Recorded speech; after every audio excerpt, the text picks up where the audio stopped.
So we'll start. The first question, consider the following pairs. They have given a few features in the constitution and then the country of adoption. Any confusion in this question? No.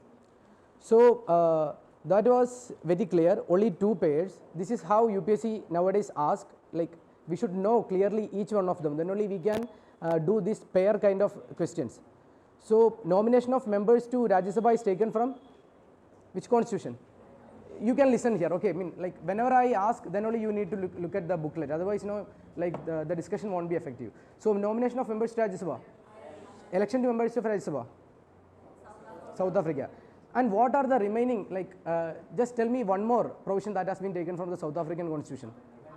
Amendment procedure. Okay, then one more provision from Irish constitution. DPSP. Fine. Next question. Who among the following is not appointed by the governor?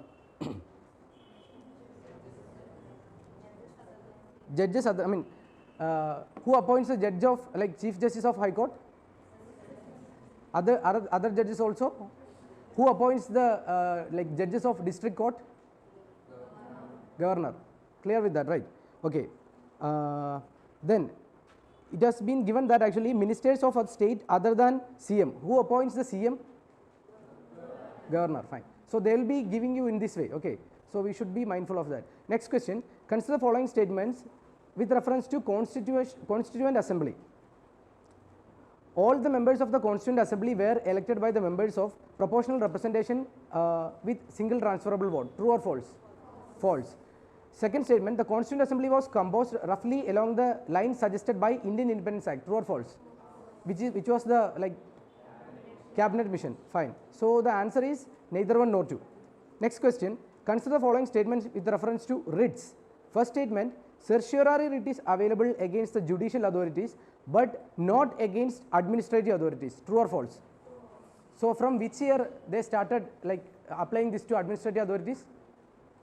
From 1991 by Supreme Court's judgment. Okay, this started being applicable to administrative authorities. Before that it was only against judicial authorities. So what is this for?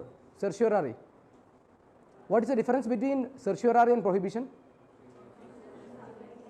So prohibition means like court is telling that actually it's beyond your jurisdiction, you transfer this case to us. In certiorari, it's an extra mile from the prohibition.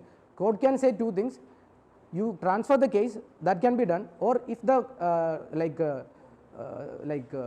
lower court has already proclaimed the judgment, court has also quashed the judgment. Okay. In prohibition, only transferring case before judgment. Okay. In certiorari, this can also be done, plus even if the lower court has proclaimed the judgment, that can be quashed also. So that's the certiorari. Then second statement, certiorari writ is issued when the court finds that a person is holding office but is not entitled to hold that office. True or false? Which is the writ? Quo warranto. So those who are struggling to remember these writs, just like remember the meaning of the writs. Quo warranto means like on what warrant, like that. Okay, court is asking, okay, who gave you permission to this, like sit in this office, like that. So what is the meaning of mandamus? We command. So the court is commanding to a person who is not doing his duty. Okay. So these are the things. So third statement, mandamus can be sought only by the aggrieved party and not others. True or false? True. So which is the only writ which can be like applied only by the person who is aggrieved? There is one writ which can be sought only by the aggrieved party. This thing we have discussed in the revision. What about quo warranto? Quo warranto. Doubtful. Quo warranto can be sought only by the aggrieved person. True or false? Okay. Before we wind up this discussion, okay, you just Google it and let me know the answer. Okay, I'm giving you like as a task. In between this discussion, you have to search this on Google and find me the answer. Okay, I'll ask you this thing again before we wind up this discussion. Now, next question. We'll come to this question since in that case. Okay. Which of the following are envisaged by right against exploitation in the Constitution of India? Which of the following are envisaged by right against exploitation in the Constitution of India? Prohibition of traffic in human beings and forced labor. Yes. Abolition of untouchability. I mean, what is the article? 17. which is the article of like right against exploitation? 23 and 24. And what about the third statement, protection of interest of minorities? 29 and 30, right? Then prohibition of employment of children in factories and mines? 24, okay. So which is the option? C, 1 and 4. How many of you got this wrong? Just raise your hand. Nobody. So the revision is effective. Fine. Consider following statements. To provide opportunities for children, to provide opportunities for education of children between the age 6 to 14 years is a directive principle. True or false? False. So what is that? If it is not a directive principle, only a fundamental duty. It's both a fundamental duty and fundamental right. Okay. Fundamental duty of who? Fundamental duty of parents. Okay. Then to provide early education, early childhood care and education for all children is the fundamental duty of parents. What is that? True or false? So it's a DPSP. So like neither one nor two. That is the answer. So actually, like which was the amendment that made the opportunities for children between like educational opportunities? Which one? No. What I am asking is, some constitutional amendment made this provision of providing opportunities for children between aged 6 to 14 years as a fundamental duty. 86th, right, fine. Then next question, consider the following statements. To protect the environment is a directive principle added by the 42nd constitutional amendment. True or false? True or false? True.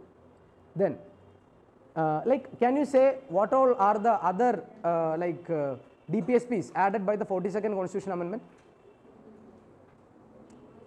Louder.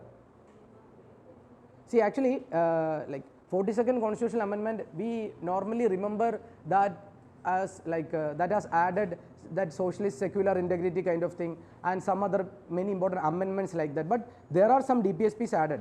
Like first one, the like right to protect the environment, then opportunities for like healthy development of children, okay, that got added. Then to promote equal justice and to provide free legal aid, then to secure participation of workers in the management of industries. This got added by the 42nd like amendment. So when I was teaching the post independence, I told that there was a 20-point program, okay, that was brought by Indira Gandhi, okay. During that was the period of emergency, right? So there were wide human right violations and all, and Indira Gandhi was planning to come up with the next election in 1977 March, okay. After a few months she was planning for the election, so she was in need of saving the face of her government, okay. So emergency has tarnished her face like anything, so she wanted to get the support from the grassroots level people. So what she has done is actually she made some programs like 20-point program. In that actually she made several clauses like abolition of bonded labor, like people will be getting, the workers will be getting participation in the management of industries. Those who are not having land, we will be providing land by taking from the landed class kind of thing, okay. So she thought that actually people will be favoring her in the next election, okay. So this kind of context, if you know, we can understand. The 42nd Amendment Act was enacted in which period, which year? 1976. So this was the period in between the emergency, right? So by connecting it with the 20-point program, actually you need not remember all the provisions of 20-point program, but you just need to understand the basic concept behind the 20-point program. She just wanted to make sure that her government's face is saved in front of the people. So all the welfare measures where the people would be liking, that was included in the 20-point program. So this is such like opportunities for healthy development of children, to promote equal justice and to provide free legal aid. So these are kind of vote bank politics kind of stuff, okay. Then to secure participation of workers in the management of industries. So she is telling that if you are a worker of an industry, you will get to participate in the board of directors, you can contest the election to be in the board of director of that industry, okay. So that kind of thing she brought in between this emergency period. So what is the option for 7th question? One only, right. Then 8th, which consider the following statements with reference to preventive detention. So preventive detention we had discussed in our revision multiple times, okay. If a person is arrested or detained under a law providing for the preventive detention, then the protection against arrest and detention under Article 22(1) is available, but 22.2 shall not be available. True or false? Why it is false? Both are not available, right? So that is the thing. Like what is the provision inside article 22.1? Informing the grounds of arrest. Okay, you are being arrested and you will be told you are being arrested for this. That is one thing. Then you will be provided the facility to contact a legal practitioner. Okay, that is 22.1. What is 22.2? To proceed to present you before the magistrate within 24 hours. So both these are not available for the people who is arrested under preventive detention. So that is one thing. Then so this is how even UPSC asks. Actually they will make one part of the statement true and easily convincing, and they will make some minor wrong in the second part of the statement. So by the influence of the first part, we may not be recognizing the small pitfall in the second part. So you should be conscious of that. That's why we have discussed this point several times in the revision. Then the detainee should be provided before a magistrate within 24 hours excluding the journey time. True or false? False. So that is neither one nor two. Next question. Consider the following statements with reference to Indian secularism. It advocates mutual exclusion of state and religion. Is it true or false? How many of you answered this as true? Raise your hands. Okay, fine. This confusion occurs normally. See, actually in India the state and religion are not in different domains. Actually we provide equal opportunities for all religions. We conduct Amarnath Yatra, we facilitate the Hajj pilgrims. I mean, we do all the we facilitate the Shabarimala kind of temple entries kind of thing. So we will provide equal opportunities for all religion. Okay, it's not like in Western countries. So in Western countries, this is the thing, mutual exclusion. There is church and there is state. So church will be doing everything autonomously. Whatever they do, the state won't go and question them. Okay, so this kind of mutual exclusion is there in Western countries. But in India, government and religion, actually government cannot separate themselves from the religion. So because religion is so that much interconnected with our lives, that's why. Then second statement, the state has the authority to regulate any economic, political, financial or any secular affair related to any particular religion. True or false? How many of you answered it as true? Okay, then raise who has answered it false. Raise your hands. Okay, so you might have got stuck at some of the phrases like any economic political affairs or any secular affairs like that. Okay, so I told you don't go for the concept like extreme statements are always false like that, and just understand the meaning. Whatever the phrase they may ask, let them ask. But if you understand the meaning, you won't be confused. For example, if I am telling that tomorrow government is coming up with a legislation that in the month of Ramzan Muslims cannot fast. Okay, will that be permissible? It's not permissible because that is the integral part of that religion.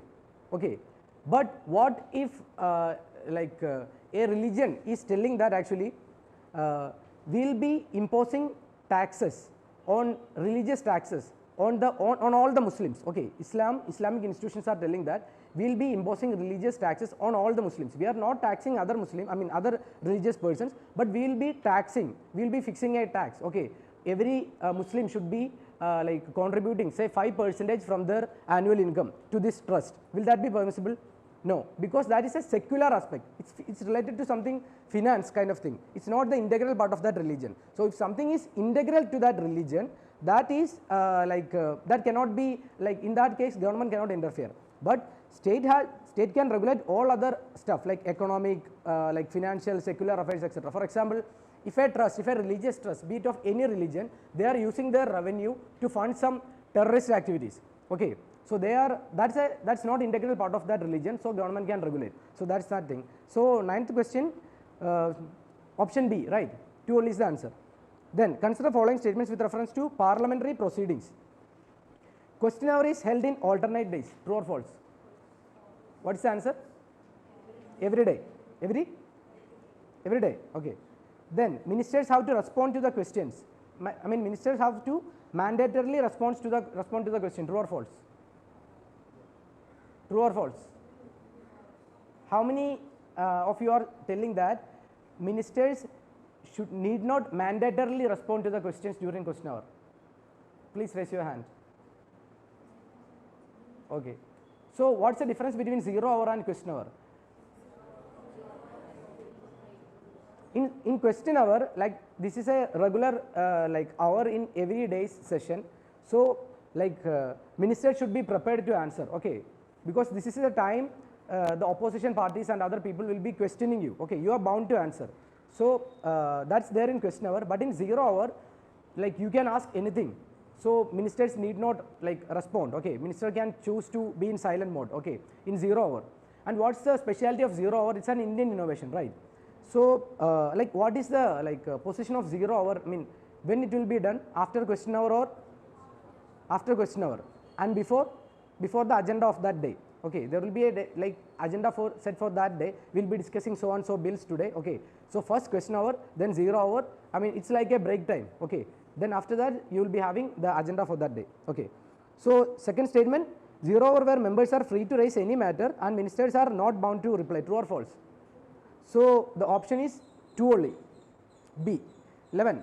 Which among the following is the largest parliamentary committee? Estimate committee, right? Which is the oldest parliamentary committee? Public Accounts Committee, okay. So estimate committees are having members only from Lok Sabha. True or false? Estimate committees are having members only from Lok Sabha. True. I told you that during revision. Why? I mean, don't mug up. Why estimate committee is a Lok Sabha committee? Estimates are prepared by the ruling party, okay. Estimates means what? The kind of expenditure that government will be incurring for the so and so projects and schemes, okay. And in Lok Sabha, it is the ruling party which is like having majority. So all the estimates for them will be prepared by the Lok Sabha members only. So that's the thing. Actually, Rajya Sabha is not directly taking part in the administration of the government and all. So that's why. Then and estimate committee is having how many members? And public accounts committee? 22 members, fine. And public accounts committee is a Lok Sabha committee only or both members? Both, fine. Next question, which of the following are included in the fundamental duties provided in the part 4A of the constitution? To preserve and conserve the rich heritage and culture of our nation. True or false? True. To provide early childhood care and education to children below the age of 6 years. It's a fundamental duty or not? Again confusion. Below to children below age of 6 years. It's a fundamental duty or directive principle?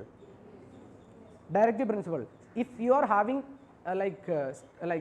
difficulty in remembering this provision, whether it is a fundamental duty or directive principle, just understand one thing. Again I am telling, don't mug up. If it is below, like there are two things. One, education before 6 years and education after 6 years, okay. Education after 6 years, I mean 6 to 14 years, we already made it a fundamental right, okay. So government will anyway provide that, okay. Provision is there. You can go, you can get an admission for free in any of the institutions near you. But it is also made a fundamental duty because the people should be having the willingness to send their children, okay, to the school. They will be getting free expense because it's a fundamental right. But if I am a daily wage worker and if I am if I feel that there is no point in giving education, like let him continue with me after he need not go to school, he can continue with my, like if I am a dobby, let him do the dobby job. If I am like having a meat shop, let him be part of that, okay. So parents should not have that kind of attitude. So it's a moral responsibility or the civic duty of the parent to send their children to the nearby school. That's why it's made a fundamental duty. Why early education? I mean, why the education before 6 years of age is just made a like DPSP and not a fundamental right?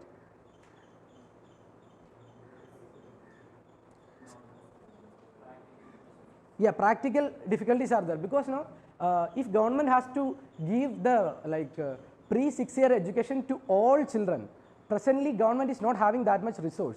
That's why it is like still in the form of a DPSP. But in future, maybe when India reaches the position of China or US in the financial capacity, we'll make this one as also a fundamental right. Okay. Actually, from the like beginning stage, if you see, most of the provisions which are fundamental right, many of the things were DPSP previously. So whenever the government started getting more and more resources, these DPSPs were slowly transformed into fundamental rights. Okay. This will happen again. So now it is just a like DPSP and not fundamental right. And why the education before 6 years is not made a fundamental duty of parents? If you remember in this way, you need not mug up like what are the provisions of DPSP, what is a like fundamental duty kind of thing. Why education before 6 years is not made, we already told that it's not a fundamental right but a DPSP. Why it is not made a fundamental duty as well? Again the same thing. Actually our like majority or like of the people of the population cannot afford this thing. Okay. Like most of the people, majority of the people are still under, like a lot of people are under BPL line, below the BPL line. So they cannot afford this. So if this was a fundamental right, okay, if this was a, I mean, early education before 6 years was a fundamental right, we could have made this a fundamental duty as well. Because parents have no expense, they can just send the children to the free education like facility, okay. But till the day it is not made a fundamental right, it cannot be made a fundamental duty because parents cannot afford this early education before 6 years. But after 6 years, since it's made a fundamental right and free education is available, we can impose a moral duty on the parents to send their children. So that's the thing. So in this way you have to remember. Now, to protect the sovereignty, unity and integrity of India, it's a fundamental duty or not? Yes, okay. So option is 1 and 3. Next, consider following statements with reference to Council of Ministers. The Council of Ministers is collectively responsible to the lower house of the Parliament. True or false? True. Ministers are individually responsible to the President of India. How many of you have marked it wrong? Raise your hands. Okay. Yeah, whenever I ask this, like who all marked it wrong, who all marked it right, you should be honest. Okay. You need not impress me that you have answered everything correct or not. Okay. There is no point in impressing any of the faculties. You have to be true to yourself and raise your hand boldly even if you have marked it wrong, because this session is for you. If majority of the people have marked it wrong, then only I can correct them. Okay. If you guys are like trying to impress me by like no I just like you might have answered it wrong, but you are not having that courage to raise your hands by feeling shame, like this mistake will be carried on to the like prelims exam. So this should not happen. Why the Council of Ministers is, I mean, that you guys marked it correct. Why the ministers are individually responsible to the President of India? In the reason? Who appoint the ministers? President. Okay. If I am giving you a job, like if I am giving you like tomorrow I am conducting an interview and I am giving you a job, you should be like responsible to me. Okay. You should be like able to do whatever things I communicate to you. Okay. So if President is appointing, like whether they have got elected or not, finally their like appointment is done by the President. Okay. So when somebody is appointing, that person should be responsible to him. Who administers the oath of the ministers? President only, right? So in all the ways, individual ministers are given this oath, administered oath by the President, and all individual ministers are individually appointed by the President. So they are individually responsible to the President. Why they are collectively responsible to the lower house?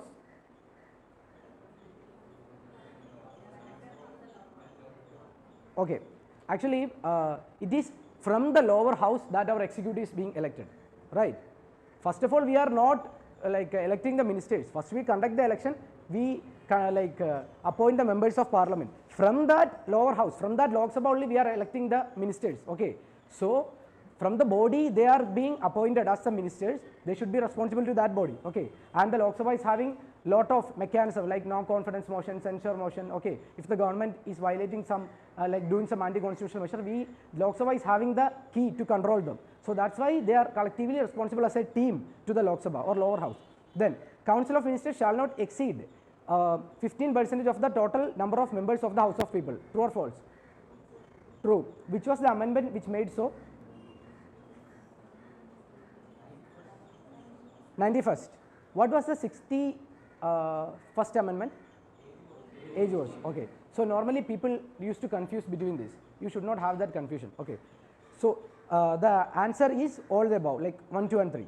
Next question, in which of the following circumstances Rajya Sabha has equal power as Lok Sabha? whether it is there in no confidence motion? No.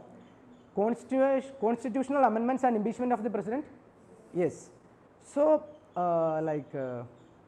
yeah, so the option is 2 and 3. Then, consider the following statements with reference to the President of India. First statement, President of India is the de facto head of the executive. True or false? False. Then what is he? De jure. Okay, that such kind of terminologies will come. You should be having that in mind. Okay, how many of you made this wrong? Fine.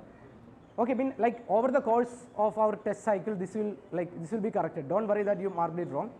So de facto and de jure. De facto head is who? Prime Minister. Fine. Next statement. The grounds for impeachment of the president are proved misbehavior and incapacity. True or false? False. So what is the ground? Violation of the constitution. Fine. And like for the proved misbehavior and incapacity, some persons will be impeached. Who? Supreme Court and High Court judges. Fine. So the answer is neither one nor two. Next question. Consider the following statement with reference to Vice President of India. Like we have discussed a lot about Vice President in our revision session. Nominated members of the Parliament are excluded from the Electoral College of Vice President. True or false? False. The Vice President can be removed from the office by Rajya Sabha through a resolution passed by majority of all the then members and agreed to by Lok Sabha. True or false? So, what do we mean by the then members? Who is present and voting, right? And there is another term for this, the majority of all the then members and agreed to by the Lok Sabha. Effective majority. They may alter this phrase with that word. I mean, they may substitute this sentence with effective majority. You should be mindful of that. And is there any ground, is there any procedure for impeachment of Vice President? No, right? There is no procedure mentioned in the Constitution for impeachment of Vice President. For the President, we are telling that if he is violating the Constitution, he can be impeached. For the Supreme Court and High Court judges, we are telling that if they are having this thing, what? Proved misbehavior and incapacity, they can be removed. Such kind of a reason for the impeachment of Vice President is not mentioned. So, that's why we are not mentioning impeachment of Vice President. Okay, we are telling removal of Vice President. Okay, for the President and others judges, we say impeachment. For the Vice President, we say just removal. Okay, that's the thing. Then, yeah, the 17th question. Consider the following statements with reference to the Prime Minister of India. The death or resignation of the Prime Minister automatically brings about the dissolution of ministry. True or false? True. Then, I mean, why this happens? Who gives recommendation to the President for the appointment of other ministers? Prime Minister. Okay, fine. So he is the captain of the ship. So if there is no captain, ship cannot move. That's the thing. Then, only a member of the Parliament can be appointed as a Prime Minister. True or false? I mean, what is the other criteria? Like without getting elected for 6 months, he can be this thing. Then another qualifier. I mean, another type of question that can be asked from this statement. If I am telling that only if a person is getting elected to the a person got appointed as a Prime Minister, only if he is getting elected to the Houses of Parliament, then only he can, I mean within 6 months, then only he can continue as the Prime Minister. That statement is true or false? A person got appointed as the Prime Minister. Okay, I got appointed as the Prime Minister. Okay, maybe like somebody else was there, he got died, and suddenly the party chose me as the Prime Minister. And now within 6 months, I must be the member of Parliament, right? Now the statement is this: only if a person gets elected to the Houses of Parliament within 6 months, he can continue as the Prime Minister. True or false? True. There is a pitfall in that. He can be nominated also, right? Nominated to which house? Manmohan Singh was an elected person or not? He was a nominated person. Okay, so this kind of twist can be there. Okay, a Prime Minister need not be elected within 6 months. He can be nominated by the party to the Rajya Sabha. Okay, then also he can be continue as a minister. Okay, so that's that kind of thing you should have. But over the period of time, you will be getting this through these discussions. Then, so the answer for that is actually A, one only. Now next question. Consider the following statement. President of India can refer any matter that is of public importance or that which involves interpretation of constitution to the Supreme Court for advice. True or false? Supreme Court is not bound to give advice on such matters when referred by the President. True or false? False. Let me tell you one more thing. Before I say the explanation and answer, don't look at the answer, okay? Because then only you will be thinking in your mind. Once you got the answer by looking at the answer key, like you will feel biased. Okay, this may be the answer. I got wrong, but this is the reason why this is like true or false. So before I say, don't like move your eyes to the answer key. Okay. So then only you can say whether, like, you just tell me the answer what you have written. If you have written it true, then you just tell that. Otherwise, like, don't look at the answer key and say the answer. So Supreme Court is not bound to give the advice on such matters when referred by the President. Whoever has marked it true, please raise your hand. Only a few people. Okay. The rest of the people have said that like President is not bound. So just listen to me. Like, don't look at the answer keys and all. What? Supreme Court is not bound. Okay, sorry. I mean, the question is, it was ulta. Supreme Court is not bound. I mean, that is true or false? Supreme Court is not bound to give the advice. True or false? Many people are telling true or false. That's why I am coming to this. There are two cases. Okay. One is, what's the issue? I am not getting what you are telling. Supreme Court is not bound to give advice on such matters. Okay, on such matters when referred by the President. Okay, yeah, interpretation of the Constitution, right. Okay, I am coming to this. You can just Google if you want additional clarity. There are two cases, when like President can ask for the advice. And there are two cases whether Supreme Court need to give advice or not. Okay, then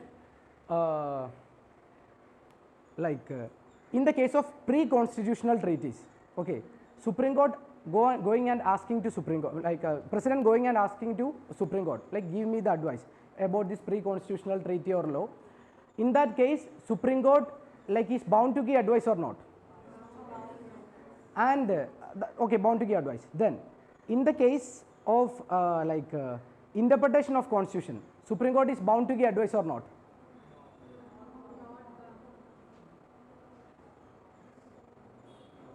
Okay.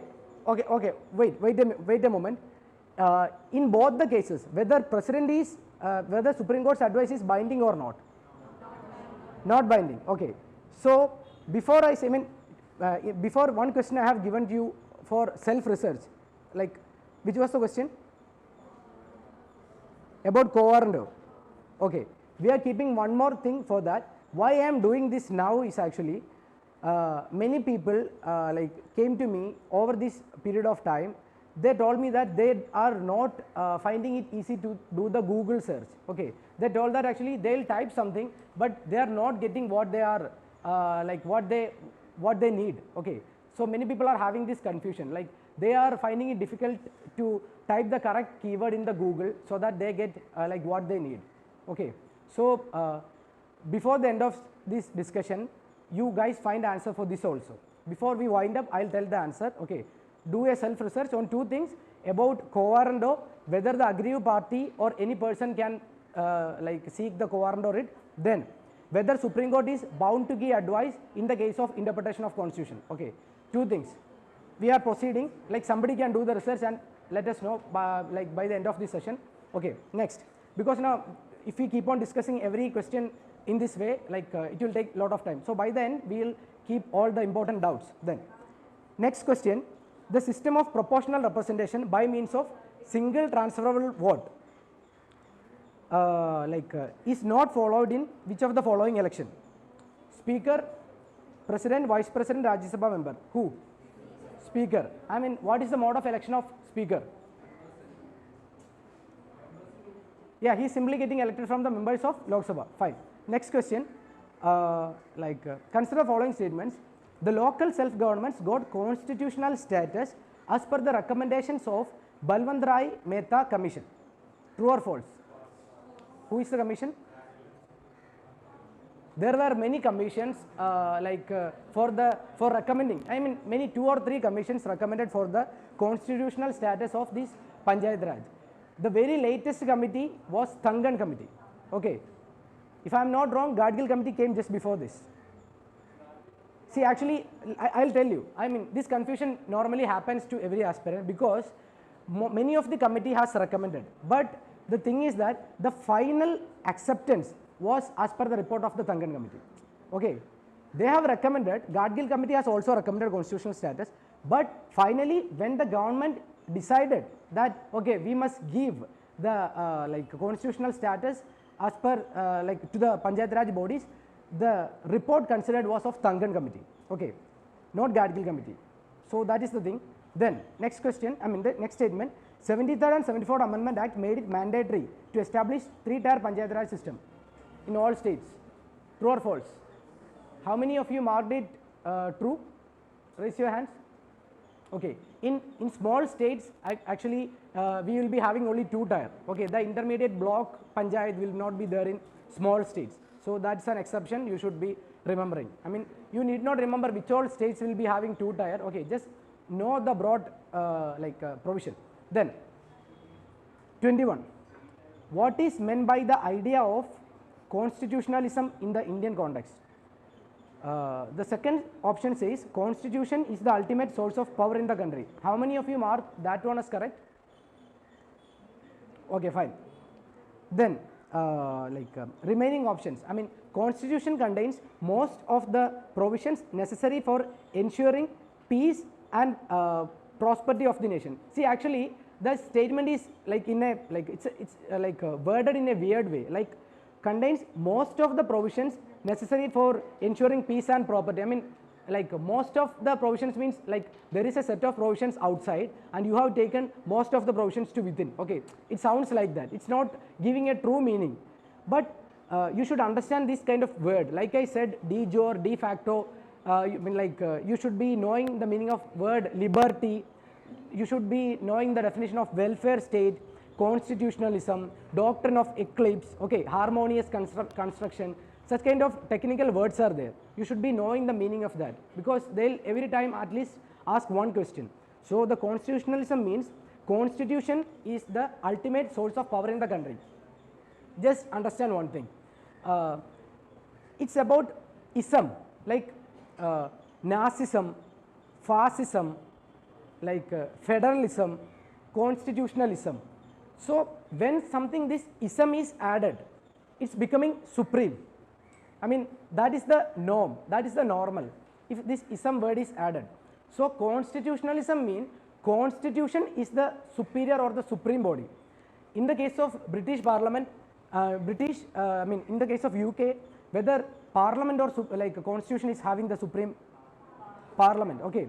In the case of India, even Parliament or the government or every government is within the constitution only, I mean under the constitution only. So constitution is the supreme law of the land. That is why constitutionalism means the ultimate source of power in the country. If any government tried to be superior than constitution, they will be disqualified and they will be thrown out of power. Okay, Supreme Court will interfere. So that's thing. Then next question, consider the following statements with reference to amendment of the constitution. Constitution amendment bill can't be initiated either in state legislative assembly or in Rajya Sabha. True or false? Why it is false? Can be introduced in Rajya Sabha. So from the revision you guys got this idea, right? Like part of the statement may be true, part of the statement may be false. So that thing. Then President can neither withhold his assent nor return a constitution amendment bill. True or false? True. How many of you marked it false? Raise your hands. Nobody. And let me ask you one thing. For introducing a constitution amendment bill to say any of the house, do prior permission of president need to be taken? No. In the case of a money bill? Yes. Next statement, speaker can allow joint sitting for passing a constitution amendment bill as per his discretion. True or false? No, false. So answer is true only. Next question, consider the following statements. Constitution of India gives primary importance to national identity over other identities. True or false? How many of you marked it true? Okay, rest of you marked it false. Then Constitution recommends people to renounce other identities for the unity of the nation. True or false? False. Because we all are having our individual identity. Like we are from a particular religion, we are from a particular culture, we are from a particular state. So we will be having our own culture. Constitution is never asking you to renounce your individual identity, but it is recommending you, or it is giving you an overall picture by provisions like fundamental duty and all, like to be a citizen of India. Okay. So it is giving just primary importance to this national identity. I'll show you one thing, like if I am wording this question in a different way. For example,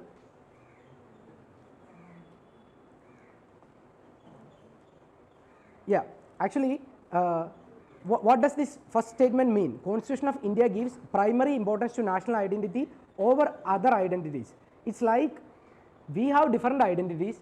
Constitution is trying to balance all the identities, not giving importance to any one identity, not like discriminating any other identity. We are balancing everything, yet the preference is given to a common identity, that you are a citizen of India. Okay, that national identity, but even that is not evidently mentioning, but from the context of the Constitution, from the words of the Constitution, we are getting a meaning that Constitution gives importance or preference to this national identity, but it is not asking you to renounce your individual identities. So what is the option? A only, right? Then next question, which of the following veto power is not enjoyed by the President of India? Qualified veto. Actually you guys mark this question correct, but let me ask you a difference. Like in prelims you won't get this like simple cherry like question, like they won't make it this simple in prelims. But how many of you know what is absolute veto? What is absolute veto? Withholding the assent to a bill, right? What is pocket veto?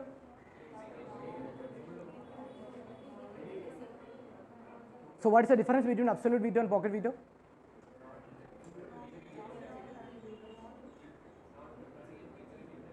I mean, that's happening in both. What is the difference between absolute veto and pocket veto? In both the case, anyway, the president is not president is withholding the assent, right? Correct. In which veto? Pocket veto. In the absolute veto, if a president is withholding the assent, okay, I am sending a bill, I mean a legislator is sending a bill to the president, and the president is using the absolute veto, that is the end of the bill. Okay. The bill has ended there. If you want to if any other government of the same or the same government want to again enact that law, they have to send this bill again. Okay. Even then president can keep the president can end the life of the bill by using absolute veto. But in pocket veto, this president may not be like if I am the president, I may not want this bill to be an act. So I will withhold the assent, but the next president who is coming after me can take the same bill and can return for reconsideration, and if they pass it again, that can be assented. Okay. So in absolute veto, in both the case president is withholding the assent, but in absolute veto, that is the end of the bill. No further president can come, because the president, it's like tearing the bill and putting in the waste basket. Okay. When the next president comes, that bill is not there in the table. Okay, in the case of absolute veto. But in the pocket veto, he is not tearing the bill, he is just keeping it in the table. I mean, I don't want this to be passed. Okay, but next president finds this bill in the table and he can send back for reconsideration, and if they brings back the bill again, that can be passed. That is pocket veto. Okay. So you guys know the difference between suspensive veto and qualified veto? Suspensive veto means actually one bill, I am the president, parliament is sending a bill to me. So what I can do is actually I can send the bill for reconsideration. I am finding like some of the provisions not up to the mark. I am asking, okay, just reconsider these portions. I have marked these things, do some discussion and make some amendments and send me back. Okay. So in that case, if parliament sends the bill again after reconsideration, the president is bound to give the assent. That is suspensive veto. But in the case of US Constitution, the qualified veto says US president is having this qualified veto. In the case of India, the president is bound to give assent when they are reconsidering. I mean, after reconsideration they are sending it back, president is bound to give assent. He cannot now say that, okay, I am withholding the assent, or you need to again reconsider like that. No. But in the case of qualified veto, when the US president is again getting the same bill after reconsideration, he can there are two majorities. In the first case, to a US president, the Congress is sending a bill. The US president, they have passed the bill with a simple majority. Okay. For example, in the case of Indian Constitution, if we want to make some amendments in the quorum requirement, quorum means the minimum number of persons should be present for doing that business. What is the number? 1/10. Okay. So if we want to make some amendment in this, Parliament can make that amendment in a simple majority. Okay. If a Parliament want to pass a bill making some amendments in the quorum requirement, tomorrow Parliament is telling that okay, not 1/10, actually 2/10 is the requirement. Further, in the further settings, we want to make the quorum requirement 2/10. So that provision can actually be passed by the Parliament that amendment can be made with a simple majority. No special majority is required for that. So in that case, that bill is being sent to the President. In the case of USA, if this bill, after passing it with a simple majority, is reaching the US President, he is actually sending it back using the suspensive veto, reconsidering. He is telling that actually, okay, you reconsider this bill. I think 1/10 was okay, not 2/10. Okay. Now what the US Congress can do, they can pass the same bill by a higher majority. Okay. Previously they passed it with a simple majority. Now by using special majority, 2/3 of the people are voting that okay, we want 2/10. Okay. This thing, you must give the assent now. Now that is whether US President have to give this or not. Assent now. Yes. Now this qualified veto is a veto which says that if the Parliament or the Congress, the US Parliament is called Congress. Okay, that's why I am using the term Congress. If the Parliament is passing the same bill after reconsideration, but with a simple, but with a higher majority, previously with a simple majority, now with a higher majority, in that case, that qualified veto can be overridden. Okay, and in that case, US President have to give the assent. But this provision is not there in Indian Constitution. In the same simple majority itself, the Parliament can send the bill back. President is bound to give that assent. That's the case of Indian Constitution. Any doubt? Correct. Then that's about the 24th question. Now 25th. The total number of ministers, the total number of ministers including the Prime Minister in the Council of Ministers shall not be lower than 50% of the total strength of the Lok Sabha. How many of you marked it true? A few people, right? So you guys did not focus on the word. It has asked shall not be lower than. Okay, actually it's upper limit, right? 15% is the upper limit. So be mindful of such nuances. So that statement is false. Then a member of Parliament who is disqualified on the ground of defection shall also be disqualified to be appointed as a minister. True or false? True.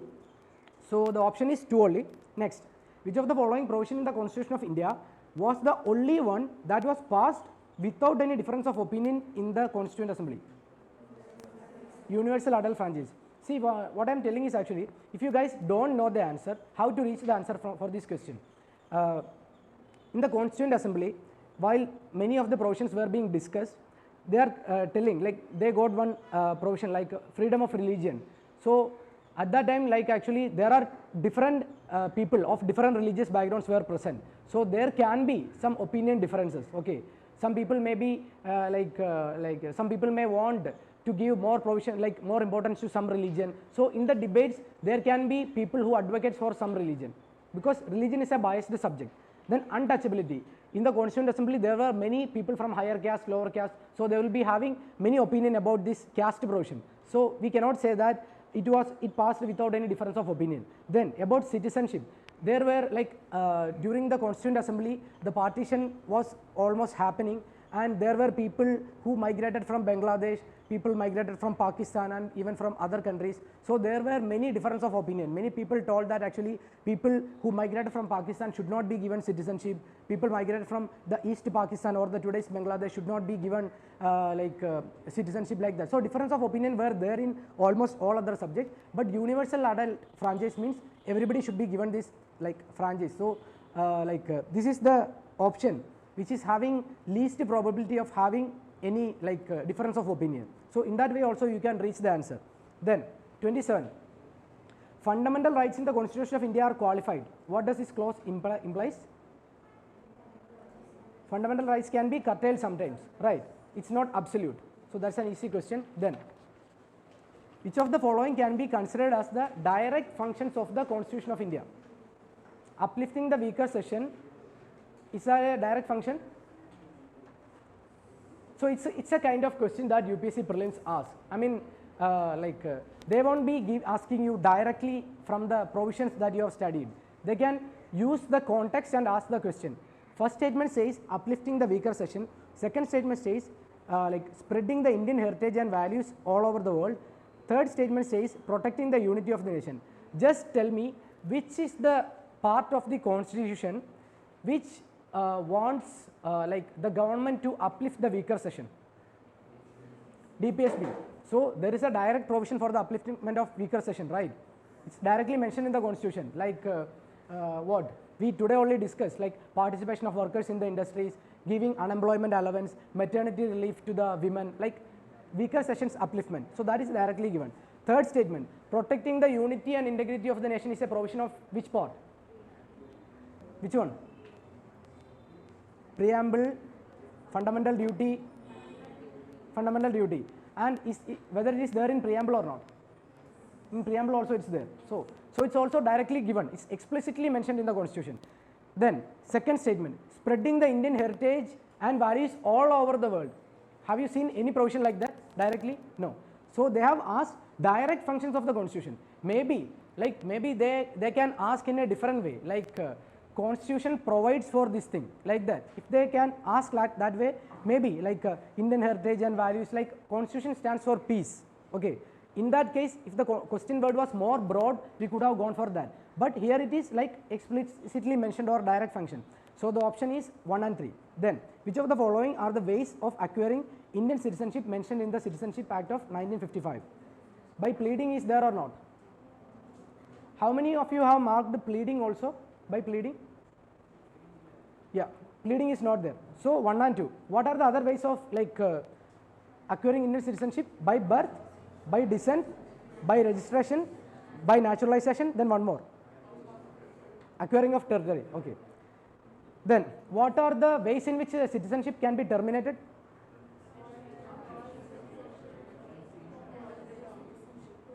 Like renunciation, termination, you guys know the 3 provisions. Fine. Next question. So the answer is 1 and 2 only. Then